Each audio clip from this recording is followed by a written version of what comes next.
Media AC F3 আসলে কিভাবে remove করবেন দেখতেই পারতেছেন এখানে F3 আসলে কিন্তু ঠান্ডা হবে না, শুধু খালি ফ্যান চলবে কিন্তু ঠান্ডা হবে না।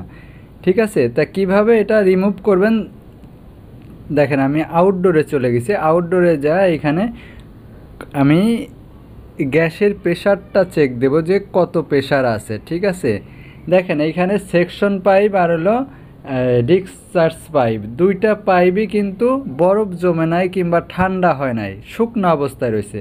দেখেন এইখানে বন্ধ অবস্থায়, আমি এসি কিন্তু বন্ধ করে দিয়েছি। বন্ধ অবস্থায় এখানে দেখেন কত, এইখানে আপনার 100-র উপরে আছে। ঠিক আছে, এইখানে থাকতে হলো 200-র উপরে থাকতে হবে।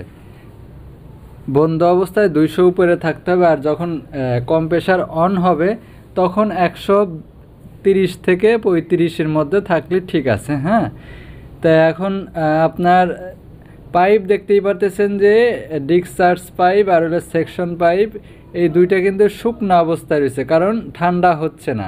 দেখেন এই যে রানিং অবস্থায় গ্যাসের প্রেশার কত দেখতেই পারতেছেন, 60-ই চলে আসছে। 60 প্রেশার থাকলে তো আপনার হবে না। ঠিক আছে, এখানে থাকতে হবে 130, 35 কিংবা 125 এরকম থাকলে হবে। তাহলে আমার কি করতে হবে, গ্যাস ভরতে হবে। ঠিক আছে, গ্যাস ভরার নিয়ম কি দেখেন, আমি আপনাদের দেখিয়ে দিচ্ছি। দেখেন এই যে এইভাবে গ্যাসের সিলিন্ডার থেকে পাইপ আপনার মিটার পাইপের সঙ্গে সেট করে দিয়ে তারপরে অল্প অল্প করে গ্যাস দিতে হবে আর বন্ধ করতে হবে। কিছুক্ষণ গ্যাস দিয়ে বন্ধ করে আবার কিছুক্ষণ পর আবার গ্যাস দিতে হবে। এইভাবে করে আপনি 130-35-এ চলে যাবেন। ঠিক আছে, এই যে দেখেন এই গ্যাস দেওয়ার পরে তাড়াতাড়ি লক করে দিতে হবে। লক করে দেওয়ার পর আবার কিছুক্ষণ পরে আবার আপনি গ্যাস দিবেন। ঠিক আছে, দেখেন এইখানে কিন্তু ডিসচার্জ পাইপ আর হলো সেকশন পাইপ দেখেন শুকনো অবস্থায় রয়েছে, এটা কিন্তু ভিজে যাবে, বরফ না জমলেও ভিজে যাবে, ঠান্ডা অনুভব হবে। ঠিক আছে, ঠান্ডায় ভিজে যাবে। তো এইভাবে মূলত অনেকক্ষণ ধরে আপনার এই গ্যাস ভরতে হয়। আপনারা এই দিকটা একবারে কিন্তু গ্যাস ভরা যাবে না, এই দিকটা খেয়াল রাখবেন। অল্প অল্প করে সময় নিয়ে নিয়ে গ্যাস ভরতে হবে, আর দেখতে হবে কত পরিমাণের গ্যাস হয়েছে। ঠিক আছে, এই মিটারে দেখবেন যে কত পরিমাণের গ্যাস হয়েছে। দেখেন এখনও কিন্তু শুকনা আছে পাইপ, এখনও কিন্তু পাইপ ভেজে নাই। দেখেন গ্যাস দেওয়ার সময় বোতল কাট করে নিয়ে দেওয়াটাই বেটার। ঠিক আছে, এখনও কিন্তু পুরোপুরি গ্যাস দেওয়া হয় নাই, আস্তে আস্তে দেওয়া হইতেছে।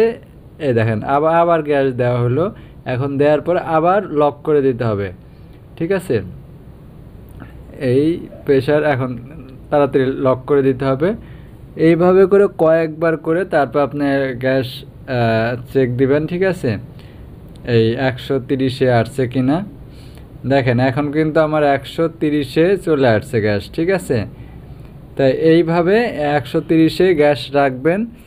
এখন দেখেন এই যে পাইপ দেখেন ঠান্ডা হয়ে যাচ্ছে, দেখতেই পারতেছেন এখানে কিন্তু ঠান্ডা হয়ে আসতেছে। যে আমি হাত দিয়ে দেখাচ্ছি, আগে কিন্তু পাইপ শুকনা ছিল।